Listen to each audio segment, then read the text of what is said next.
How often do we say that a man just hit with a 16-year prison sentence is lucky? Not too often, but it's sure happening now. After a 14-year police investigation, a truly global manhunt, and 3 years of secret court hearings, the man pegged as the world's biggest drug lord was finally sentenced in court. But not to life in prison, as his crimes warranted, not even to the 25 years that his extradition deal allowed, but to 16 years, and even that comes with a huge twist that makes him look even luckier. I'm talking about the outcome in Australia for a notorious Chinese-born Canadian who was named as the undisputed head of a wildly successful multi-billion-dollar drug syndicate, a man named Tse Chi Lop. He is referred to as the most important organized crime figure that most people hadn't heard of. But he is much better known these days after headlines around the world called him Asia's El Chapo while he was a most wanted fugitive. The mob reporter here with news on the downfall, for now, of Tse Chi Lop, whose methamphetamine empire virtually cornered the market across the Asia-Pacific region, the biggest drug market on Earth, and about the evidence against him heard in secret that can now be told, including news of a snitch. Let me tell you about it. What you see here is exclusive video of Tse Chi Lop being arrested at an Amsterdam airport in January 2021. It was exclusive to the mob reporter at the time, and I still haven't seen it anywhere else. It's confirmed authentic and legitimate. The arrest was a milestone moment. For years it seemed that Tse Chi Lop would never again be pinched by police as he jetted around out of reach, always a step or two ahead of authorities in a dozen countries who had banded together to try to catch him. That international effort was extraordinary. Called Operation Kungur, it was an unprecedented interagency anti-narcotics investigation encompassing some 30 police agencies on 3 continents. It made strange bedfellows of world governments, including China, United States, Australia, Canada, Myanmar, Japan, Thailand, Taiwan, and many others. The United Nations Office on Drugs and Crime was involved as well. Australia took the lead, though. The country had been hit hard by Tse's pipeline and had been gathering evidence for years. Now these scenes are of Tse Chi Lop being extradited from the Netherlands to Australia just before Christmas in 2022. To understand how big a deal that was, consider the scope of the operation pinned on Tse. Officials said his revenue exceeded the GDP of some of the countries where he operated. He was accused of building what is widely regarded as the biggest drug trafficking operation in Asia's history. Once again, a drug kingpin was being measured against the yardstick of El Chapo Guzman, but this time the comparison seemed insulting to Tse Chi Lop rather than insulting to El Chapo. Tse is credited with masterminding an alliance of 5 triad crime groups in Asia. Many of them were deadly rivals, but together they reached heights none could reach on their own. His other innovation was mastering global logistics, adaptability, and modern business efficiency. Basically, he made the Amazon of dope. Some called their syndicate the company because for them it was run as a business. For police, it became known as the Sam Gore Syndicate. Sam Gore is Cantonese for brother number 3, or less evocatively, the third brother, which was one of Tse Chi Lop's nicknames. The syndicate controlled perhaps half or more of all meth moving through the Asia-Pacific region, along with unhealthy portions of the heroin, fentanyl, and ecstasy trades. The syndicate was worth as much as $21 billion by the UN's estimate. Now briefly, Tse Chi Lop was born in 1963 in Guangdong province, and he joined an organized crime gang there called, in English, the Big Circle Boys. He moved to Hong Kong and then, at the age of 25, immigrated to Canada with his fiancée in 1988. Tse and his wife were married in Toronto and had 2 children, a daughter and then a son. His son had health issues from birth. In Canada, he learned important lessons on cooperation over confrontation from Canada's most successful mafia clan, the Rizzuto family, based in Montreal. In the 1990s, Tse worked with the mafia to smuggle heroin from Asia's Golden Triangle into Canada and then south into the United States. He was eventually arrested alongside Rizzuto mafiosi in 1998 and did time in a U.S. prison where he made new connections with fellow inmates who also specialized in drugs. Once out of prison and returned to Canada in 2006, he saw changes in the global drug trade and shifted to meet them, largely switching to synthetic drugs. The Syndicate built industrial-scale manufacturing facilities in the Shan State, in Asia's Golden Triangle, which is as much a no-man's land as there is. The mountainous, remote corner of Myanmar is a largely rural area protected by warlords and private armies, perfect for a wealthy, ambitious drug lord. They used distinctive packaging, brightly colored bags claiming to contain loose-leaf tea, a perfect cover for an Asian product. Tse spread his influence far and wide, while keeping himself nearly invisible. Record-breaking loads linked to the Samgor Syndicate kept flooding Australia, and many other countries too. Some were caught, including this 903-kilo catch hidden in floorboards in 2017 in Australia. Other record loads were seized in Japan, in Indonesia, Malaysia, New Zealand, in Cambodia, Vietnam, and on it went. The Syndicate had an ace card against competitors. They guaranteed delivery. In the drug world, that meant if law enforcement seized a shipment, the Syndicate would replace it, free of charge. It may seem like bad business, but when the markup on your product is as high as theirs was, if only 1 in a dozen loads get through, there was profit still to be made. While other crime groups were fighting over territory or spilling blood over a missing shipment, Tse floated above the fray and offered something each of them needed: smooth, safe logistics.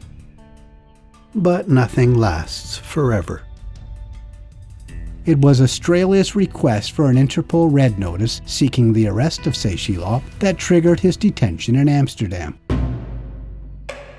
Tse had been living comfortably in Taiwan, in this pleasant Taipei neighborhood, and remained there during COVID lockdowns until things opened up enough to kick him out. He was trying to head back to Canada, but rather than be allowed to board the direct flight he wanted, he was forced onto a later flight that had a stopover in the Netherlands. His lawyer said that was a conspiracy between Australian police and the Dutch to grab Tse before he reached Canada. He's probably right. His objections in Dutch court, though, didn't lead to his freedom, but it did delay his extradition for almost 2 years. When that extradition came, it was a momentous moment. That's what we see here. He was paraded triumphantly through the airport under armed guard, with his face blurred by Australian authorities, certainly not by me. But after this spectacle, he disappeared. I don't mean in the fugitive sense, but in the official secret sense. Court proceedings against Tse took place behind closed doors in Melbourne. No one outside of senior legal, police, and government officials knew anything about what was happening inside, and it stayed that way for 3 long years. Then, on December 4th, the court in Melbourne was finally opened. Reporters could finally lay eyes on brother number 3, and what they saw was a slight man, now 62 years old, even grayer and thinner. According to local accounts, Tse sat quietly in court, his head down, wearing heavy framed glasses, and listening to a Cantonese interpreter. He showed no emotion. Court revealed that Tse had agreed to plead guilty to conspiring to traffic commercial quantities of methamphetamine. What wasn't said was much at all about the evidence against him. So what happened behind the closed doors? Well, I know a bit of it. Tse had been a crafty cat as a drug lord, isolating himself as much as he could. He knew authorities couldn't prove everything they alleged. He denied being a world-class drug lord. Australian police had strong evidence on a small bit of his operation, some evidence on a lot of his organization, and hard-to-prove allegations about the whole epic enchilada. Prosecutors focused on the sure thing, and that was his role in a specific drug importation scheme into Australia. It was a case that had led to police raids, arrests, and seizures in 2013. What you see here is video and images from that investigation. They had two things in that case that made a successful prosecution seem likely, and I'm told both came down to Tse Chi Lop. What's that? Who? Well, at one time, Tse Chi Lop ran an Asian grocery store in a Melbourne suburb, but at some point had diversified into drugs. Tse Chi was born in Vietnam during the trauma of the Vietnam War and fled his home at the age of 12 and settled with his family in Australia as refugees. But as an adult businessman, he drew attention to himself for his apparent unexplained wealth and his interactions with suspected members of the Italian mafia, outlaw bikers, and Asian crime figures. The Australian Federal Police placed telephone wiretap intercepts and surveillance devices throughout much of 2012, which revealed that Tse Chi used 60 different cell phones and SIM cards to discuss business. 60. Imagine keeping those numbers straight. That police investigation was codenamed Operation Volante. You see images from that here. Drugs, cash, cars, casino chips, and other property that was eventually seized. But before those successes, the wiretaps were picking up conversations that were routinely in code. They referred to going shopping when they really meant sending money, and of fast cars, which meant meth, which is a drug sometimes called speed. The police pieced together that Tse Chi was arranging with the Sam Gore Syndicate to buy significant shipments of two types of meth every couple of months between April and December 2012. The drugs were smuggled into Australia, warehoused in Sydney, and doled out to Tse Chi's couriers to smuggle it 550 miles southwest to Melbourne. There were 5 smuggling trips arranged between Australia's 2 largest cities, and police intercepted each courier along the way. 4.6 kilos of pure meth in April, 3.6 kilos in May, and so on, busted and bagged. The cumulative retail street value of the losses came to about $13 million. Now, remember the Sam Gore guarantee of delivery? Yes.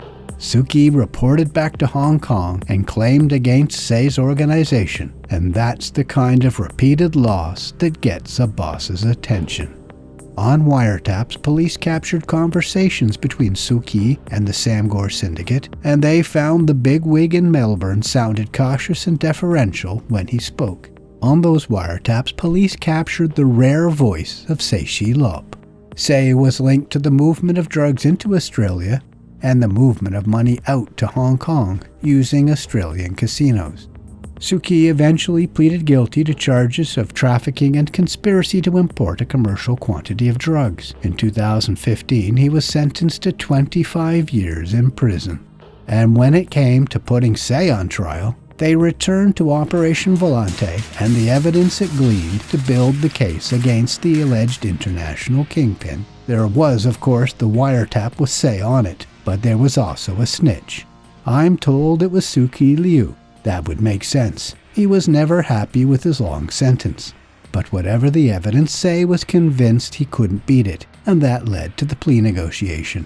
At Tse's sentencing, the judge said he was handcuffed by an unusual extradition deal that Australia's Attorney General struck with Dutch authorities to clear the way for his extradition. Australia had taken a life sentence off the table.